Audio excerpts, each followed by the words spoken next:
우리 신앙 고백합니다. 주는 그리스도시요 살아계신 하나님의 아들이십니다. 아멘. 하나님의 상급입니다.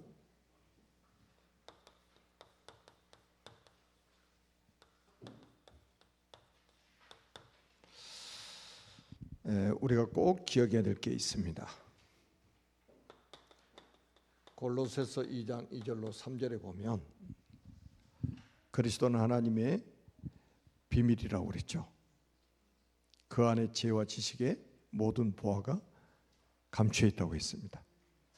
그래서 그리스도 안에, 복음 안에 모든 것이 다 있습니다. 복음 안에 모든 것이 다 있어요. 그래서 마태복음 13장 44절에 밭에 감추인 보화를 발견한 농부처럼 그리스도 안에 있는 지혜와 지식의 모든 보화를 발견하고 그것으로 인해서 크게 기뻐할 수 있는 사람이라면 이미 복을 받은 사람입니다. 여기에 대만족이 있어야 되잖아요. 다른 게 필요 없을 만큼. 바울은 이거 발견하고 나서 빌립보서 3장 7절에서 8절에 보니까 그리스도 밖에 있는 모든 것을 뭘로 여겼어요? 배설물로 여겼습니다. 그게 진짜 복음 깨달은 사람이에요. 복음 제대로 깨달으면 그리스도 밖에 있는 것들이 배설물로 보이기 시작합니다. 정치인들은 전혀 이게 발견이 안 되니까 정치인들은 아주 모든 권모술수를 써가지고라도 이 당선되려고 막 예를 쓰잖아요. 우리는 이 안에서 모든 행복이 다 발견된단 말이에요. 마가복음 9장 29절에 보니까 기도 외에는 이런 종류가 나가지 않느니라. 다시 말하면 하나님의 모든 능력이 기도 속에서 나오게 돼 있어요. 마가복음 9장에 보면 귀신 들린 아이를 둔 부모가 제자들에게 찾아왔어요. 제자들의 귀신 쫓아달라니까 못 쫓아냈어요. 그 예수님 앞에 데리고 왔어요. 예수님 부탁했더니 예수님이 귀신을 쫓아내 주셨어요. 해방시켜 주셨어요. 그러니까 제자들이 왜 우리는 안 됩니까? 그러니까 기도 외에는 이런 종류가 나갈 수 없느니라. 어마어마한 능력이 기도 속에서 나타나게 돼 있단 말이에요. 기도 속에서. 우리가 누가복음 10장 19절에도 내가 너에게 뱀과 정갈을 밟으며 원수의 모든 능력을 제할 권능을 주었으니 너를 해칠 자가 결코 없으리라 그랬잖아요. 그 다음에는 마태복음 24장 14절에 보면 이 천국 복음이 모든 민족에 증언되기 위하여 온 세상에 전파되니 그자 그치리라. 하나님의 모든 시간표는 전도 선교에 맞춰져 있습니다. 여러분, 우리가 비행기를 타기 위해서도 공항에 뭘 맞춰서 가야 돼요? 시간표 맞춰서 가야 되죠. 기차 탈 때도 마찬가지예요. 시간표 맞춰서 역에 가야 됩니다. 버스를 탈 때도 마찬가지예요. 시간표 맞춰서 터미널에 가야 됩니다. 모든 하나님의 시간표는 전도 선교에 맞춰져 있습니다. 여기에 관심이 없으면 하나님의 시간표가 안 맞아 버리는 거예요. 그러니까 제대로 된 응답을 받을 수가 없고 가장 중요한 성령 인도를 받지 못하게 되는 것입니다. 전도 선교 여기에 방향을 맞추면 가장 중요한 성령 인도를 받게 되는 거예요. 이거를 우리는 뭐라고 하냐면 신앙생활이라고 하는 겁니다. 성령 인도받는 것을 신앙생활이라고 해요. 이런 사람들은 꼭 만나도 전도 대상자를 만나게 됩니다. 우연이 아니고 꼭 전도 대상자를 만나게 돼. 그러니까 여러분 한번 생각해 보세요. 하나님 모든 시간표 여기 딱 맞춰서 돌린단 말이에요. 요 대표적인 게 사도행전 9장, 사도행전 8장 26절에서 40절에 보면 나오잖아요. 에디오피아 네시와 빌립이 만나게 되는 거 보세요. 얼마나 타이밍이 정확합니까? 직선거리로 1500km 마차 타고 왔다가 예배를 드리고 다시 돌아간단 말이에요. 1500km를 가야 돼요. 그런데 답을 얻지 못하고 가는 거예요. 얼마나 갈급하겠습니까? 갈급하면 아프리카에서 예루살렘까지 왔겠냔 말이에요. 그런데 교회에서 예배를 드리면서 답을 얻지 못했어요. 돌아가는 거예요. 여러분 같으면 1시간도 멀다고 그러잖아요. 교회 가면 1시간도 더 가야 된다고. 1500km 마차 타고 포장돼 있습니까? 완전 비포장이죠. 2000년 전에. 생각을 해보세요. 얼마나 험악하겠냔 말이에요. 그런데도 은혜 받으려고, 그런데도 인생의 답을 얻으려고 예루살렘까지 찾아왔단 말이에요. 그런데 돌아가는 중에도 얼마나 갈급한지 두루마리 성경을 펴가지고 마차 타고 가면서 읽고 있는 거예요. 어디를 읽고 있냐? 지금 우리 성경으로 분류된 성경으로 이사야 53장을 읽고 있는 거예요. 예수님에 대해서, 예수님의 고난에 대해서 기록되어 있잖아요. 그런데 성령께서 주의 영이 빌립을 끌어갔다고 그랬어요. 끌고 갔다 이 말이야, 한마디로. 그 마차로 주의 영이 끌고 간 거예요. 그 딱 보니까 마차 타고 지나가 보니까 성경을 읽고 있단 말이에요. 읽는 것을 깨닫느냐? 그러니까 뭐라고 그래요? 가르쳐 준 적 없는데 어떻게 깨달을 수 있겠냐? 이렇게 성경 읽는 사람 많잖아요. 무슨 의미인지도 모르고 막 읽으려고 그러니까 굉장히 성경 읽는 게 힘들죠. 그러니까 여러분들은 막 즐겁지만은 다 그리스도를 막 예표하고 있잖아요. 그러니까 즐겁죠. 근데 이 답을 찾으려고 성경을 읽고 하는데 못 찾아요. 그 빌립이 마차에 올라가가지고 마차 다락방을 하는 거예요. 그게 바로 메시아에 대한 예언이다. 여기서 그냥 완전히 답을 딱 얻어버리는 거예요. 마치 가는데 물이 있는 거예요. 그럼 뭐라고 그래요? 내가 세례받기 꺼리낌이 없으니까 나에게 세례를 베풀어 달라. 둘이 물속에 들어가서 세례 베풀어 버린 거예요. 얼마나 확신이 생겼니? 구원의 확신. 그 두 사람이 그 단 한 번의 만남이 영원한 만남이 되어버린 거예요. 다시는 만나지 못하느라. 그러니까 단 한 번에 만나서 영원한 답을 줘버린단 말이에요. 그게 전도예요. 그런 여기에 하나님 모든 시간표를 다 맞추고 계시는 거예요. 그래서 저도 이제 이런 경험들이 이제 여러분도 종종 하시잖아요. 옛날에 제가 선교하러 가는데 그때 뭐 메르스인가 하여튼 뭐 해가지고 비행기 타면 비행기에 사람이 없었어요. 그래서 비행기를 타고 딱 탔는데 사람들이 여기저기 아주 한 사람씩 앉아 있는 거예요. 저는 이제 표를 보고 이제 좌석을 찾아 딱 갔는데 창가에 내 옆에 청년이 하나 앉아 있는 거예요. 아무리 봐도 우리 둘만 딱 앉잖아. 둘이 앉아 있어. 그래서 딱 앉자마자 인사를 내가 먼저 하고 예수 믿냐 그랬더니 어렸을 때 교회 다니고 크면서는 교회를 안 다녔대요. 어머니가 지금도 교회 집사님이래요. 그래서 제가 그런 이야기 했어요.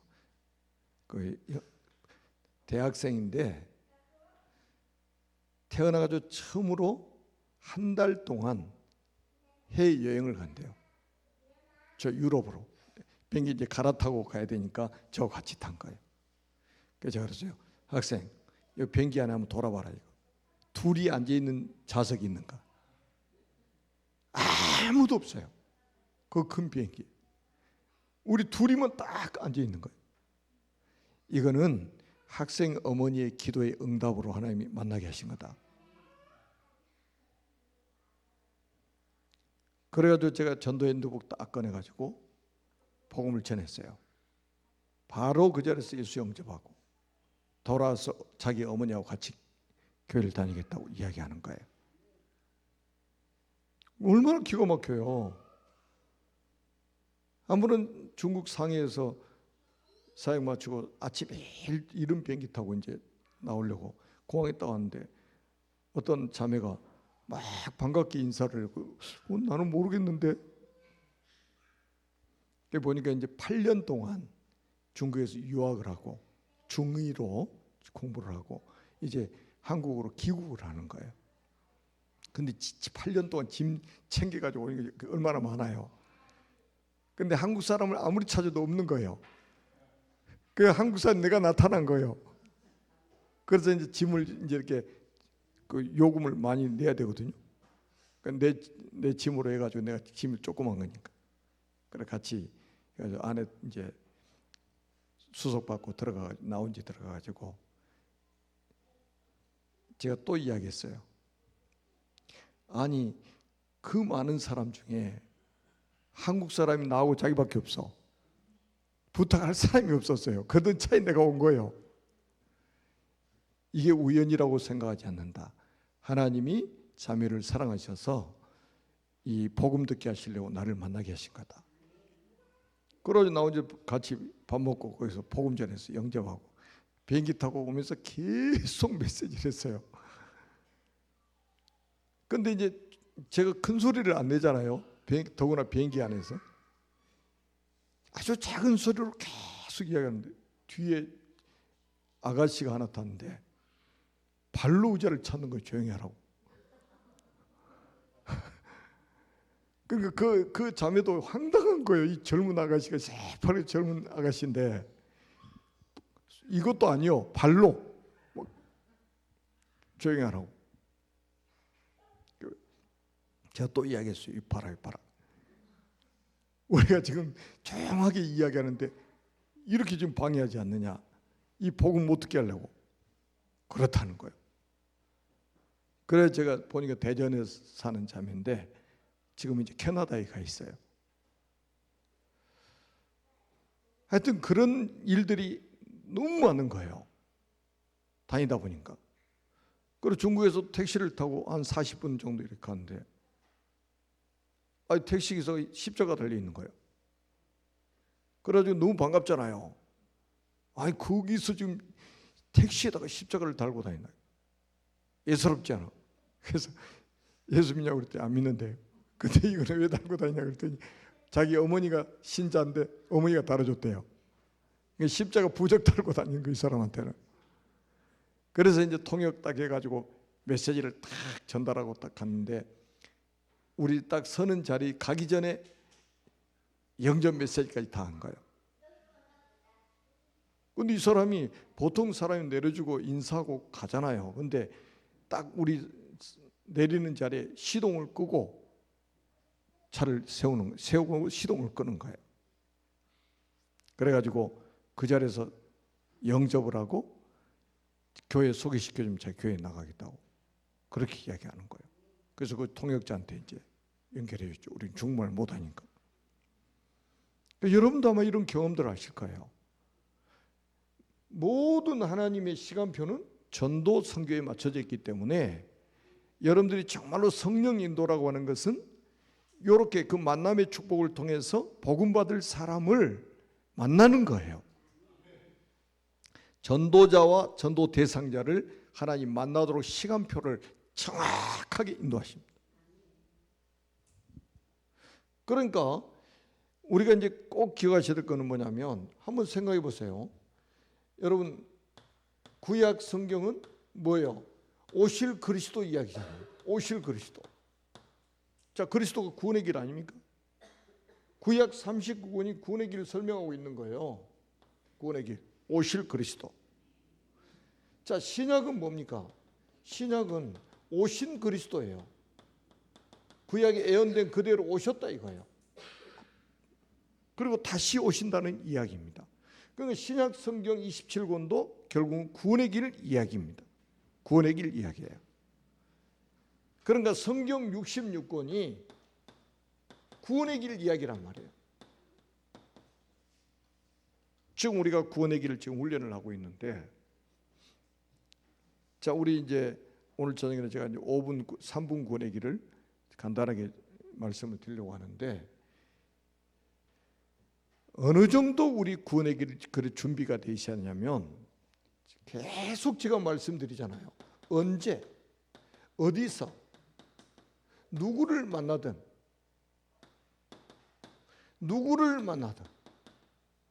정확한 복음을 전달할 수 있는 준비된 사람을 성령께서 인도해 가신단 말이에요. 직장에 갔더니 직장에 복음 받을 사람이 있고,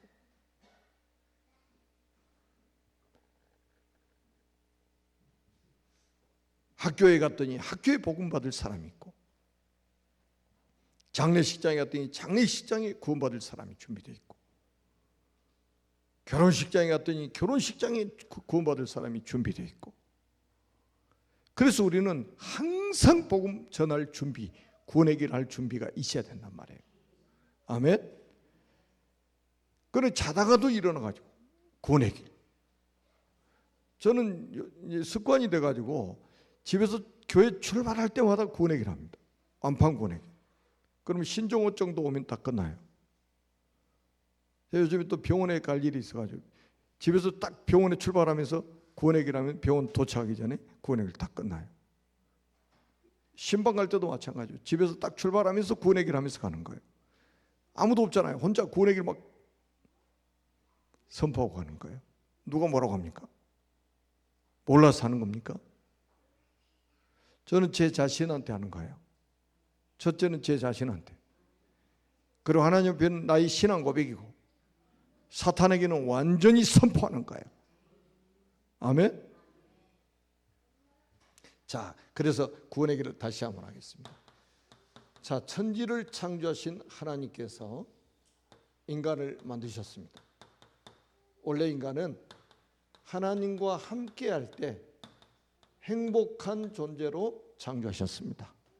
그런데 에베 마귀에게 속아 하나님 말씀에 불순종하는 죄를 짓고 행복의 근원이신 하나님을 떠났습니다.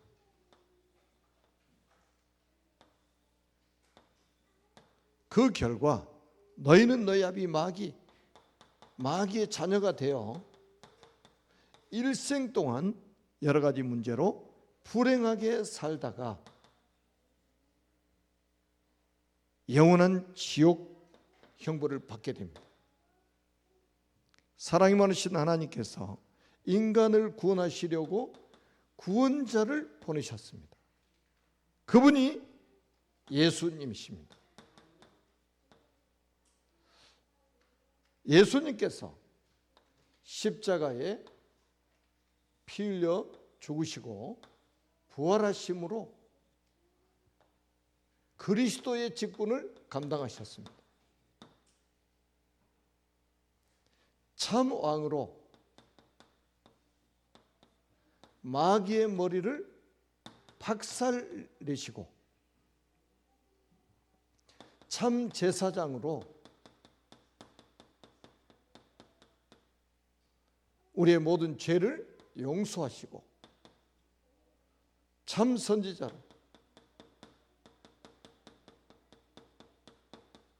하나님 만나는 길이 되어주셨습니다. 이분을 믿고 영접하면 하나님의 자녀가 되어 일생 동안 참 행복을 누리며 살다가 영원한 천국에 들어가게 됩니다.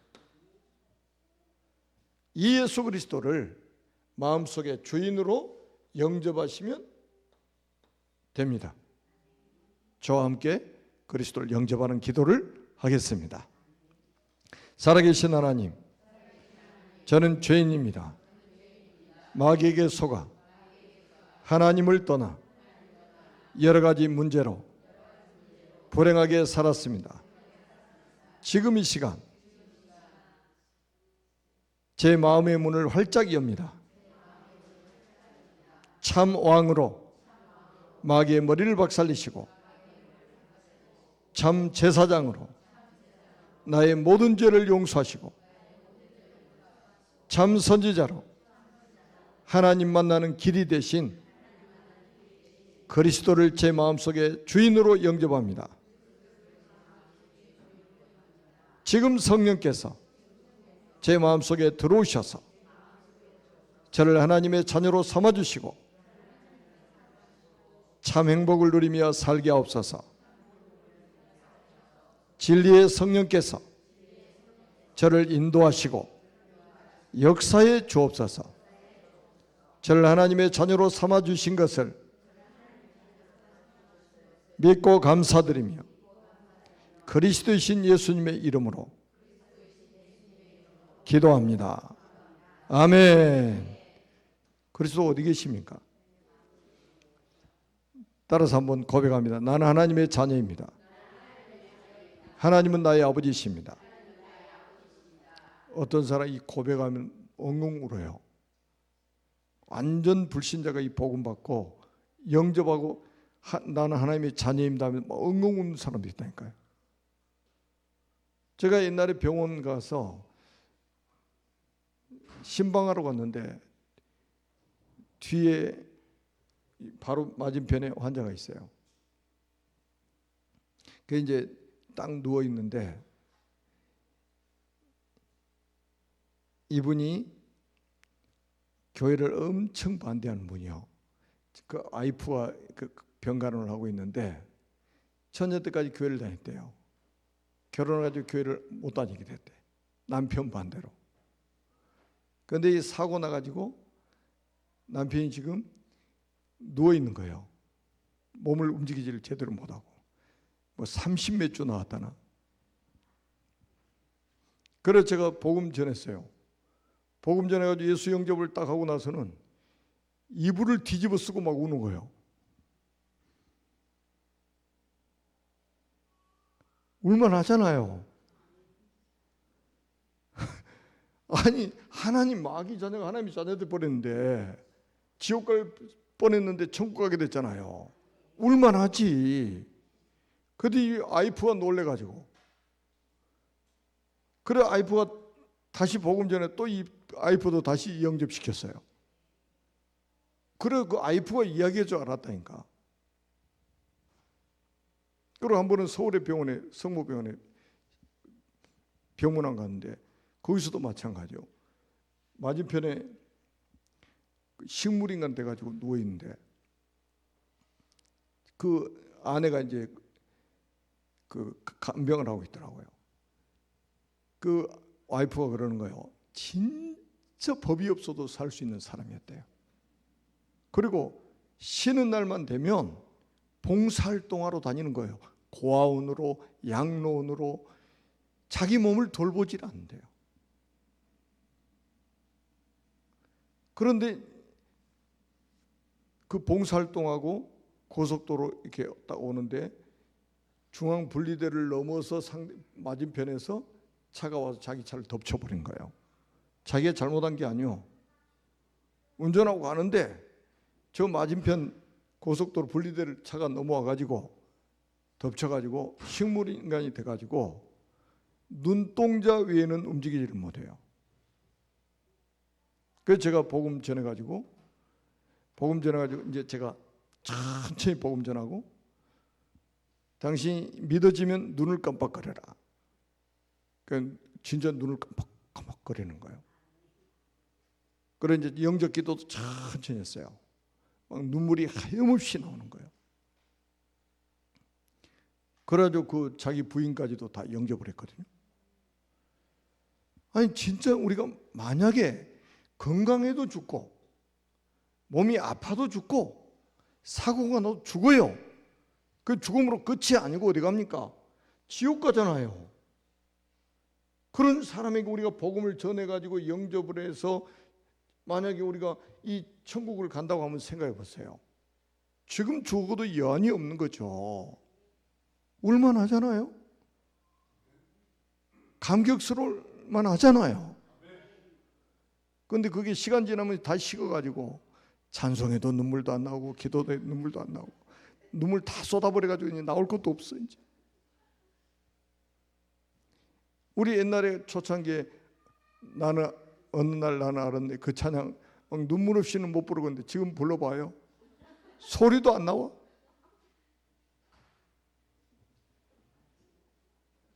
그러니까 이제 여러분들이 그 오늘 제목이 뭡니까? 하나님의 상급이요. 다시 한번 전도자에게 주신 하나님의 상급이란 말이에요. 그래서 우리가 로마서를 좀 보면은 아주 중요한 답들이 많이 나오지만은 이 영접의 비밀을 여러분들이 진짜 믿는다면 이게요 어마어마한 사건입니다. 이게 어떤 사건이냐면 고린도후서 5장 17절 이 사건이 일어나는 거예요. 그런즉 누구든지 그리스도 안에 있으면 새로운 피조물이라. 이전 것은 지나갔으니 보라 새 것이 되었도다. 완전히 이게요 어마어마한 메시지예요. 이전 것이 뭡니까? 이전 것이 이거 아닙니까? 이거 보라 새 것이 되었도다 이거요. 그리스도 안에 있으면 새로운 피조물이라 이거예요. 아멘?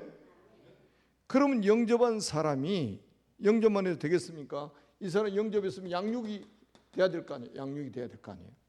양육이 돼야 되잖아요. 아니 아이를 낳았으면 뭐 해야 돼요? 젖을 먹여야 되고 이유식 먹여야 되고 단단한 식물 먹여가지고 혼자 살아갈 수 있는 힘을 키워줘야 되잖아요. 방치하면 안 된단 말이에요. 세 가족. 영접한 사람은 그냥 아이요 아이, 영적인 아기. 그러면 이 사람이 결국은 또 뭐예요? 이 사람이 완전히 제자로 딱 세워지는 것이 하나님 뜻이에요. 제자는 재생산을 해낼 수 있는 사람이요. 재생산을 해낼 수 있는 사람. 그 우리가 여러분 한번 생각해 보십시오. 평생 사람의 도움을 받고 누군가의 도움을 받고 신앙생활이 유지가 된다면 세계복음화 어떻게 합니까? 평생 세계복음화 관련 없이 살 수밖에 없어요. 제자는 뭐요? 홀로 살아남을 수 있는 사람, 자기 있는 현장을 살릴 수 있는 사람, 이게 돼야 된단 말이에요. 이게 오래 걸릴 것 같죠? 예수님은 3년 반에 제자 훈련 끝내버렸어요. 3년 반에. 그리고 나서는 이 제자를 어떻게 해야 됩니까? 파송해야 된단 말이에요. 파송해야 돼요. 이걸 전체를 우리는 전도운동이라고 이렇게 표현하는 거예요. 전도운동. 여러분이 그래서 한번 이 그림을 가지고 한번 기도해 보세요. 아니 불신자를 만나서 이 복음 전해서 영접을 시켜야 되잖아요. 영접부터 시작하는 거잖아요.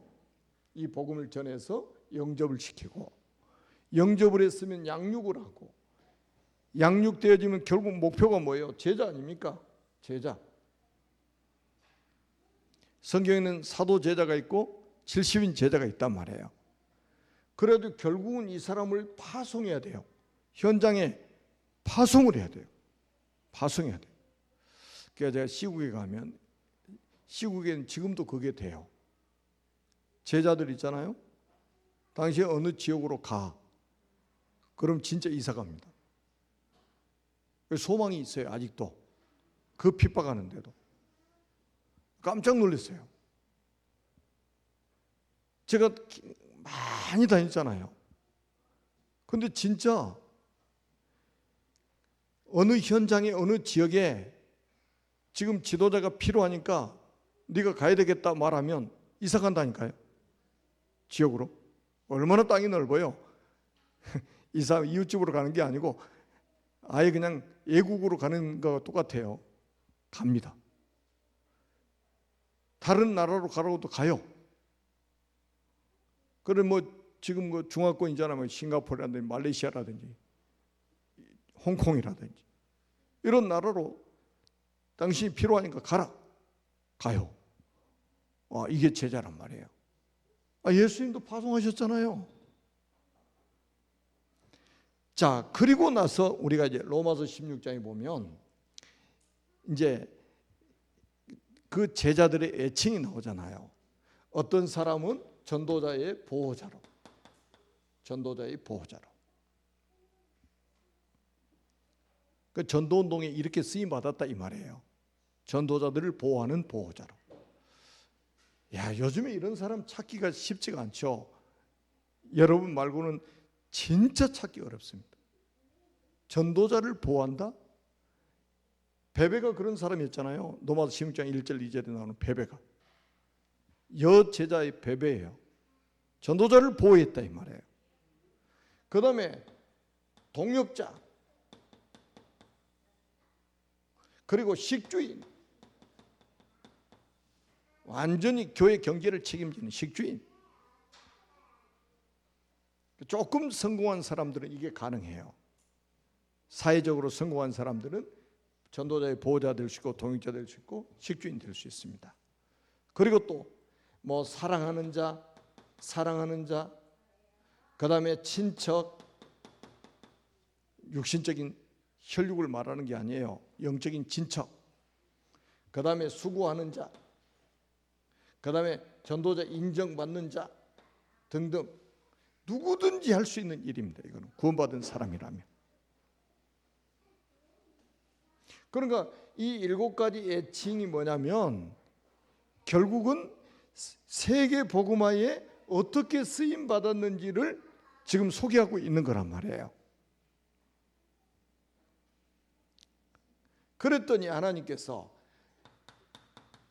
이 전도와 선교를 위해 살아가면 뭐를 주신다고요? 상급을 주시는 거예요. 자, 먼저 우리 결론적으로 성경 한 구절만 한번 찾아보겠습니다. 계시록 22장 12절입니다. 한번 찾아보세요. 계시록 22장 12절에 보면 예수님이 직접 말씀하셔요. 보라, 내가 속히 오리니 내가 줄 상이 내게 있어 각 사람에게 그가 행한 대로 갚아주리라. 구원은 은혜로 받습니다. 상급은 행한 대로 받습니다. 그래서 마태복음 10장 40절에서 오늘 42절이 굉장히 중요해요. 너희를 영접하는 자는 나를 영접하는 것이요 나를 영접하는 자는 나 보내신 이를 영접하는 것이니라. 여러분이 얼마나 큰 자부심을 가져도 되냐면 여러분 영접하면 그리스도 영접하는 것과 똑같다는 거예요. 그리스도 영접하면 그리스도를 보내신 하나님을, 성부 하나님을 영접하는 것과 똑같다는 거예요. 거기에 40절에 나와 있잖아요.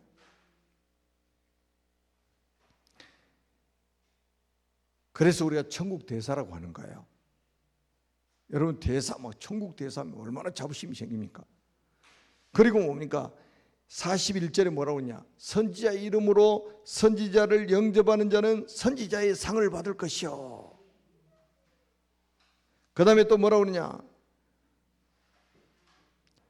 의인의 이름으로 의인을 영접하는 자는 의인의 상을 받을 것이요.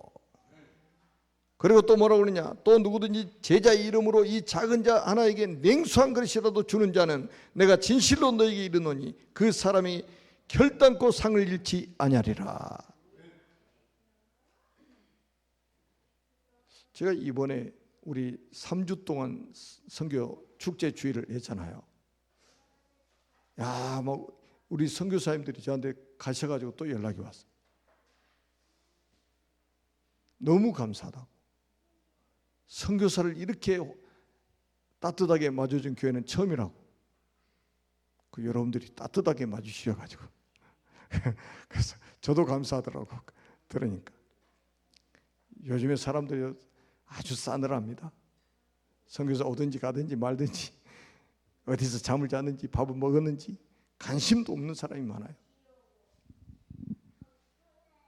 그리고 이번에 또 호텔에서 안 자고 우리 정남영 장로님 집에 아주 통째로 그냥 자기들은 교회 와서 자고, 또 그게 또 완전히 선교사님들 감동이 된 거예요.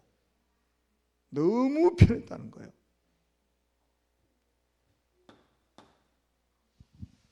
감사하죠. 식사 대접하니 차량 픽업하고 참 감사한 일입니다. 마가복음 10장 29절로 30절에도 마찬가지입니다. 금세 백배를 받고 내세 영생을 못 얻을 자가 없다, 이렇게 말씀하고 있습니다. 아멘.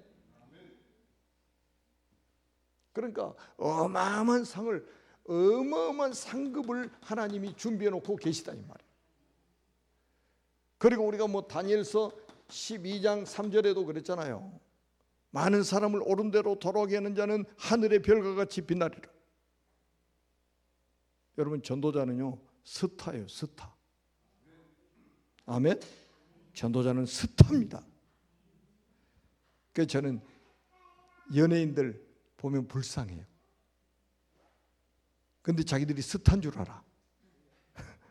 스타가 왜 자살해? 전도자가 스타란 말이에요. 하나님 나라 스타. 아멘. 저 연예인들이 전부 와가지고 여러분 사인 받아야 되고, 저 정치인들이 다 여러분 찾아와서 사인 받아야 돼요. 아멘. 영적인 자부심, 자긍심, 자존심을 가지고 겸손하고 당당하게 천국 복음 전하는 여러분 되시기를 주님의 이름으로 축복합니다. 살아계신 하나님 아버지, 은혜를 진심으로 감사합니다. 우리를 언약의 대열에, 전도 대열에, 선교 대열에 세워주신 하나님께 영광을 돌립니다. 하나님, 우리를 통하여 이 천국 복음이 모든 민족, 만민, 땅끝까지 증언되도록 역사에 주옵소서. 하나님께서 우리를 세밀하게 인도하셔서 하나님이 구원하시러 작정된 사람들과의 만남이 이루어지게 하시고, 제자와의 만남이 이루어지게 하시고, 사명자와의 만남이 이루어지게 하시고, 그래서 이 천국 복음이 힘있게 온 세상에 전달될 수 있도록 역사에 주옵소서. 우리 교회가 가는 선교사, 보내는 선교사, 차세대 선교사로 100% 전도 선교에 쓰임받는 교회가 되도록 축복해 주옵소서. 그리스도의 신 예수님의 이름으로 간절히 축복하며 기도합니다. 아멘.